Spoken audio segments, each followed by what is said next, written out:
छोटी छोटी बातों पर तू मैं करने वाली सास बहू के लिए बड़ी सीख। सास बहू की दिल को छूने वाली कहानी। बहू कहाँ मर गई? अंदर से आवाज, जिंदा हूँ माँ जी।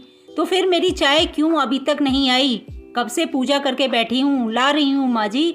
बहू चाय के साथ भजिया भी ले आई। सास ने कहा, तेल का खिलाकर मारोगी क्या?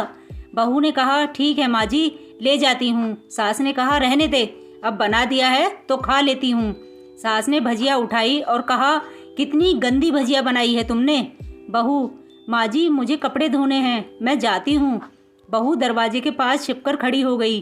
सास भजिया पर टूट पड़ी और पूरी भजिया खत्म कर दी।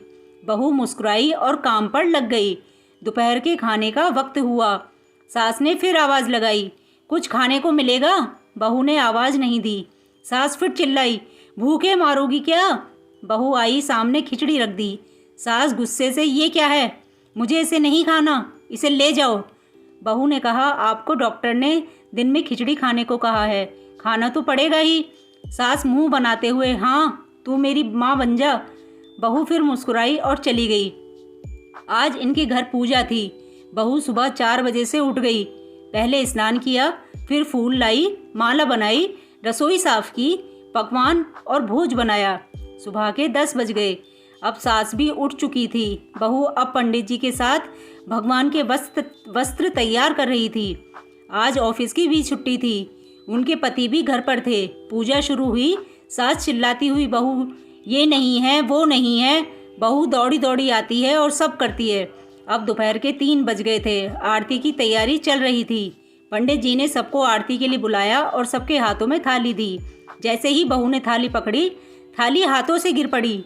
शायद भोज बनाते हुए बहू के हाथों में तेल लगा था, जिसे वो पोंछना भूल गई थी।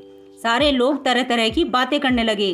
कैसी बहू है, कुछ नहीं आता, एक काम भी ठीक से नहीं कर सकती, न जाने कैसी बहू उठा लाए, एक आरती की थाली भी संभाल नहीं सकती। उसके पति भी गुस्सा हो गए, पर सास चुप रही, कुछ नहीं कहा, बस यही बोल के छोड़ दिया, सीख रही है, सब सीख जाएगी धीरे धीरे। अब सबको खाना परोसने जाने लगा। बहू दौड़ दौड़ के खाना देती, फिर पानी लाती। करीब 70-80 लोग हो गए थे। इधर 2 नौकर और बहू अकेली, फिर भी वहाँ सारा काम बहुत ही अच्छे तरीके से करती। अब उसकी सास और कुछ आस पड़ोस के लोग खाने पर बैठे। बहू ने खाना परोसना शुरू किया। सबको खाना दे दिया गया। जैसे ही पहला निवाला सास ने खाया, तुमने नमक ठीक नहीं डाला क्या?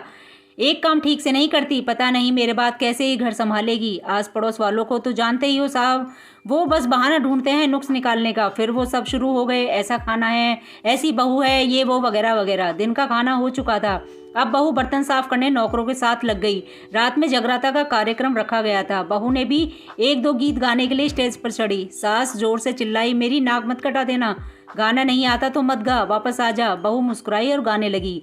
सबने उसके गाने की तारीफ की, पर सास मुंह फुलाते हुए बोली, इससे अच्छा तो मैं गाती थी जवानी में, तुझे तो कुछ भी नहीं आता। बहू मुस्कुराई और चली गई। अब रात का खाना खिलाया जा रहा था। उसके पति के ऑफिस के दोस्त साइड में ही ड्रिंक करने लगे। उसका पति चिल्लाता, थोड़ा बर्फ लाओ, तो सास चिल्लाती, यहाँ दाल नहीं है। फिर चिल्लाता, कोल्ड ड्रिंक नहीं है, पापड़ ले आओ। इधर उधर आखिरी में उसके पति की शराब गिर पड़ी। उसके एक दोस्त पर और बोतल टूट गई। पति गुस्से में 2 झापड़ अपनी पत्नी को लगाते हुए कहता है, जाहिल कहीं की, देखकर नहीं कर सकती, तुझे इतना भी काम नहीं आता। सारे लोग देखने लगे। उसकी पत्नी रोते हुए कमरे की तरफ दौड़ी। फिर उसके दोस्तों ने कहा, क्या यार, पूरा मूड खराब कर दिया, यहाँ नहीं बुलाया होता, हम कहीं और पार्टी कर लेते। कैसी अनपढ़ गंवार बीवी ला रखी है तूने, उसे तो मेहमानों की इज्जत और काम करना तक नहीं आता। तुमने तो हमारी बेइज्जती कर दी। अब आस पड़ोस की औरतों को और बहाना मिल गया था। वो कहने लगी, देखो क्या कर दिया तुम्हारी बहू ने, कोई काम की नहीं है। मैं तो कहती हूँ अपने बेटे की दूसरी शादी करा दो, छुटकारा पाओ इस गंवार से। सास उठी और अपने बेटे के पास जाकर उसे थप्पड़ मारा और कहा, अरे नालायक, तुमने मेरी बहू को मारा, तेरी इतनी हिम्मत कैसे हुई, तेरी टांग तोड़ दूंगी। उसके बेटे के दोस्त कुछ कहने ही वाले थे कि उसकी माँ ने घूरते हुए कहा, चुप, बिल्कुल चुप, यहाँ दारू पीने आए हो जबकि पता है आज पूजा है और तुम्हें पार्टी करनी है। कैसे संस्कार दिए हैं तुम्हारे माता पिता ने, और किसने मेरी बहू को जाहिल बोला? जरा इधर आओ, चप्पल से मारूंगी अगर मेरी बहू को किसी ने शब्द भी कहा तो। अरे पापी, तूने उस लड़की को बस इसीलिए मारा कि तेरी शराब टूट गई?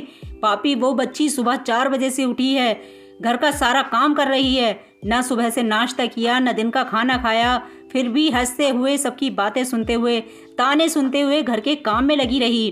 तेरे यार दोस्तों को वो अच्छी नहीं लगी, जूते से मारूंगी तेरे दोस्तों को जो कभी उन्होंने ऐसा कहा।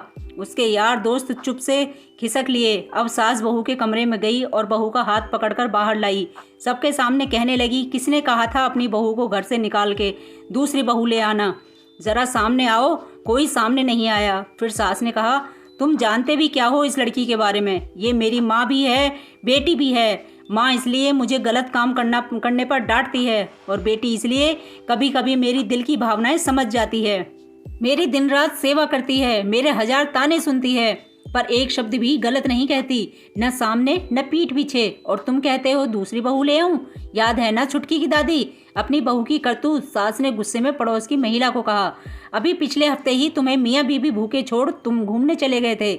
मेरी इसी बहू ने 7 दिनों तक तुम्हारे घर पर खाना पानी, यहाँ तक कि तुम्हारे पैर दबाने जाती थी, और तुम इसे जाहिल बोलती हो? जाहिल तो तुम सब हो जो कोयले और हीरे में फ़र्क नहीं जानते। अगर आइंदा मेरी बहू के बारे में किसी ने एक लफ्ज़ भी बोला तो मुझसे बुरा कोई नहीं होगा, क्योंकि ये मेरी बहू नहीं मेरी बेटी है। बहू सिसकियाँ लेते हुए फिर कमरे में चली गई। सास ने एक प्लेट उठाई और भोजन परोसा।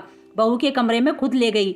सास को भोजन लाते देख तो बहू ने कहा, अरे माँ जी आप क्या कर रही हो? मैं खुद ले लेती। सास ने प्यार से कहा, ताना मारते हुए कहा, डर मत, इसमें जहर नहीं है, मार नहीं डालूंगी तुझे नई सास चाहिए होगी, पर मुझे अभी भी तू ही मेरे घर की बहू चाहिए। बहू ने अपनी सास को रोते हुए गले से लगा लिया। सास भी रो दी पहली बार और कहा, चल खाना खा ले। फिर मजाक करते हुए कहा, फिर मेरे पैर दबाने चले आना, और ये ख्याल में मत लाना कि सास पैर बोलती है मैं किसी दिन इसका गला दबा दूंगी, क्योंकि कभी मैं भी यही सोचती थी। दोनों खूब हंसने लगती हैं। कुछ रिश्ते बहुत मीठे होते हैं, बस बातें कड़वी होती हैं। धन्यवाद।